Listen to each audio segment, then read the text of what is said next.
క్రీస్తునందు ప్రియమైన సంఘమా, సహవాసమా, ప్రభు పేరిట స్తోత్రాలు వందనాలు తెలియజేయుచున్నాను. నా పేరు పాస్టర్ పసుపులేటి పేతురు. నేను దేవుని సేవకుడను. పరిశుద్ధ గ్రంథమైన బైబిలులో 92వ కీర్తన భాగము 10వ చరణంలో ఒక మాట ఈ పూట మనం జ్ఞాపకం చేసుకుందాము. గురుపోతు కొమ్ము వలె నీవు నా కొమ్ము పైకెత్తితివి, క్రొత్త తైలముతో నేను అంటబడి తిని. గురుపోతు కొమ్ము వలె నీవు నా కొమ్ము పైకెత్తితివి. కొమ్ము అధికారానికి సూచన. గురుపోతు అనేది చాలా బలమైనటువంటి మృగము, ఖడ్గమృగము అంటారు. ఈ మృగమును ఎదిరించడానికి శక్తి బలము మరి ఏ మృగానికి చాలదు. పులైనా, సింహమైనా, ఎలుగుబంటినైనా ఈజీగా తుత్తునీలుగా చేయగలిగిన సామర్థ్యం కలిగిన మృగం గురుపోతు మృగం.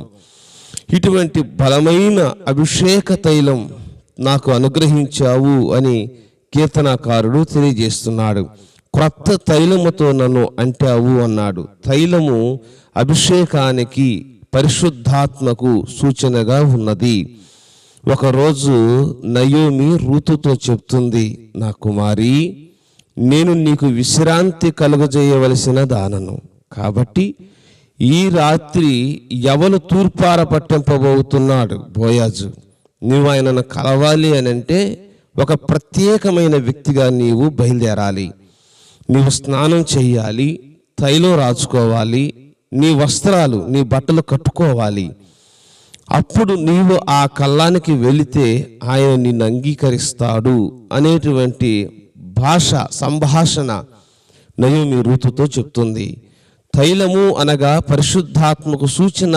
ఒకసారి మనం తీతుకు రాసిన పత్రిక 3వ అధ్యాయము 5వ వచనాన్ని చూస్తే, మనము నీతిని అనుసరించి చేసిన క్రియల మూలముగా కాక తన కనికరము చొప్పుననే పునరుజ్జన్మ సంబంధమైన స్నానము ద్వారాను పరిశుద్ధాత్మ మనకు నూతన స్వభావము కలుగుజేయట ద్వారాను మనలను రక్షించెను. అభిషేకము పరిశుద్ధాత్మ తైలం. ఈ తైలము ప్రతి ఒక్క సేవకుడు, ప్రతి ఒక్క క్రైస్తవ విశ్వాసి పొందుకోవాలి. పరిశుద్ధాత్మ అనేటువంటి అనుభవంలోనికి ప్రతి ఒక్క బిడ్డ రావాలి. అప్పుడు మనకు ఒక క్రొత్త స్వభావం అనేది మనకు కలుగుతుంది.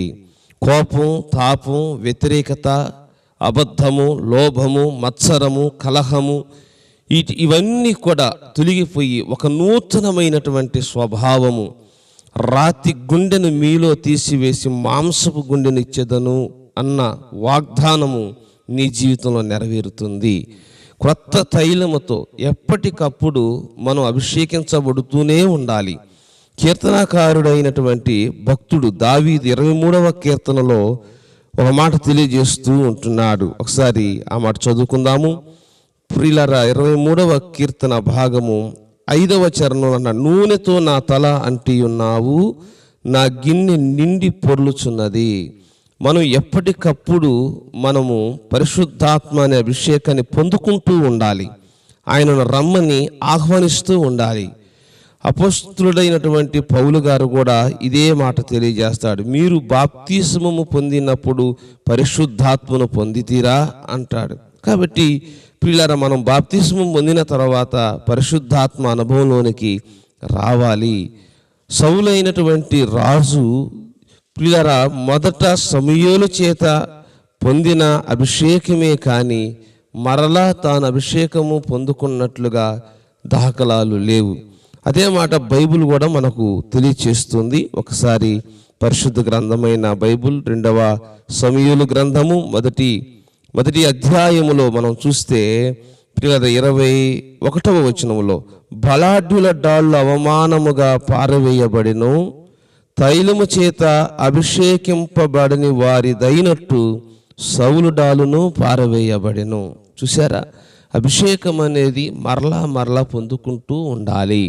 కాబట్టి మన ప్రభు అయిన యేసుక్రీస్తు నామమున ప్రియులరా మనము ప్రార్థన చేసి తండ్రిని అడుగుదాము, దేవా నాకు ఆత్మ అభిషేకమును అనుగ్రహించుము.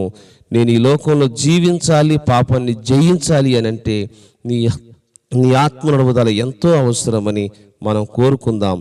అటువంటి కృప ప్రభు మనందరికీ దయచేయునుగాక. ఆమేన్, ఆమేన్.